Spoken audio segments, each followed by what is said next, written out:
त्यानंतर जे प्रसंग आला या कुटुंबावर ते साक्षीदार मी आहे भाऊ. खरं तर आपण ग्रामसभाच्या ऐवजी ही शोकसभा आहे आणि शोकसभामध्ये या कुटुंबावर, या कुटुंबाविषयी, या कुटुंबावर जे संकट आलेलं आहे त्या संकटावर बोललं पाहिजे. आणि खऱ्या अर्थाने हे संस्थांचे कर्मचारी ते देहांत झाल्यानंतर संस्थांची एक प्रोसिजर आहे का यांना 2 ते 3 वर्ष आता कंत्राटी पद्धतीने घेणार आणि नंतर मग परमनंट करणार. मला पालकमंत्री साहेबांना एक विनंती आणि ग्रामस्थ म्हणून आपण सर्वांना एक विनंती राहील का स्पेशली एखादा कायदा करून यांना ताबडतोब कसं परमनंट करता येईल त्या अनुषंगाने आपण सर्वांनी प्रयत्न केले पाहिजे. एकदम रास्त मागणी पण करत नाहीये. दुसरा विषय भाऊ, त्या चिठ्ठीमध्ये बरोबर आहे कारण आता पोलीस डिपार्टमेंटने एक सिस्टीम चांगली चालू केलेली आहे. चोर सोडून संन्याशाला फाशी, म्हणजे चोर तिकडं आणि फटके कोणावर, पॉलिसीवाल्यावर, फटके कोणावर, फुटपाथवाल्यावर.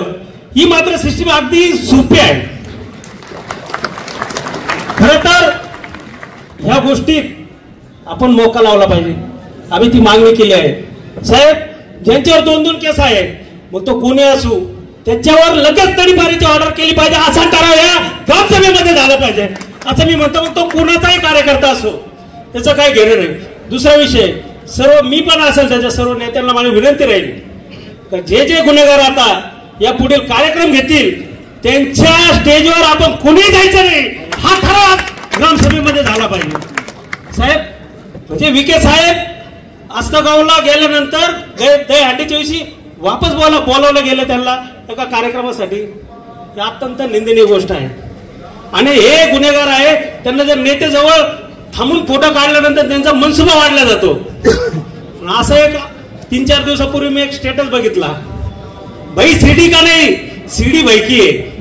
म्हणजे हे कोणतं आहे, हे स्टेटस कोणतं आहे हे करतं साहेब. सोशल मीडियावर जे जे अधिकारी असेल आणि अंड्यातले पिल्ल हे जे स्टेटस ठेवते त्यांच्यावर त्वरित कारवाई करा म्हणजे जागर दाबला जाईल हे आपणास विनंती करतो. साहेब, आता एक नवीन म्हणजे मी तर बघतो आतापर्यंत साईबाबा हे सर्व साई भक्तावर कृपा करतो. साई भक्तावर बाबांनी अनेक कृपा केलेल्या आहे. परंतु आपल्या डिपार्टमेंट मध्ये पण एक बाबा आहे. तो बाबा सर्रास 2 नंबरचे धंदे टाकण्यास परवानगी देतो. साहेब, या बाबाकडे आपण लक्ष द्यावं कारण हा बाबा ज्यांनी गोळ्या बिस्किट तयार करतो त्याला सांगतो तुम्ही गुटख्याचे धंदे टाका, तुम्ही विविध 2 नंबरचे धंदे टाका. आणि उपनगरामध्ये प्रत्येक उपनगरामध्ये 3-3, 4-4 चुकीचे धंदे आहेत. आमच्या लक्ष्मीनगर गुटख्याचंच गोडाऊन तयार केलं आणि त्याला कोणी तो वाल्मिक गोदावत म्हणे गुटख्याच एक तयार केलेले आणि मस्त वाल्मिक गोदावत म्हणे गुटख्याचं तिथं रूम तयार केला आणि मस्त इलेक्ट्रिक स्कूटी घेऊन प्रत्येक ठिकाणी 2 पिशव्या आणि प्रत्येक ठिकाणी गुटखे टाकलं जातं. सुरेश भाऊ, आम्ही सगळेजण तुमच्या सोबत आहे. जे काय असेल ते क्लिअर सांगा पोलिसांना कारण आता इथून पुढे लपाछपी चालणार नाही. पोलिसांना जर हे सगळे कुठं गुन्हेगार काय असेल तर बाबा खेडकर नावाचा जो पोलीस आहे त्याला ताबडतोब सस्पेंड करा. ही शिर्डी कधी सरळ होत नाही ते बघा. कारण साहेब हेच नाही अनेक गुन्हेगार सगळं याचे संबंध रात्रीचं कुठं बसतात. यांचं नार्को टेस्ट करा तुम्हाला लक्षात येईल. एवढीच विनंती आहे. कदाचित मी जास्त बोललो असेल परंतु ह्या गोरगरीब या कुटुंबाला आपल्याला न्याय द्यायला पाहिजे.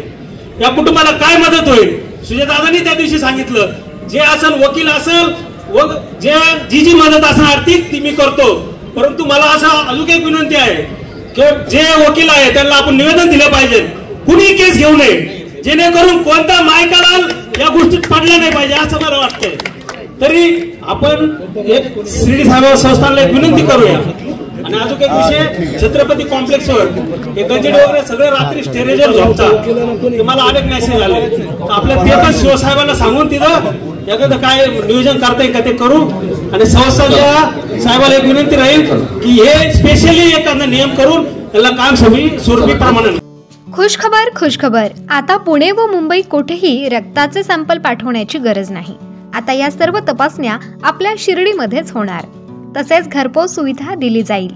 यात आपली शुगर तपासणी करा फक्त 10 रुपयात, तर इतर सर्व तपासण्यांवर 10 ते 20% सूट. आमचा पत्ता SD डायग्नोस्टिक्स, युनियन बँक समोर, भन्साळी स्क्वेअर, गाळा नंबर 3, नगर मनमाड रोड, शिर्डी. आमचा संपर्क क्रमांक 8007 10 0075 तसेच 80 80 70 76 08.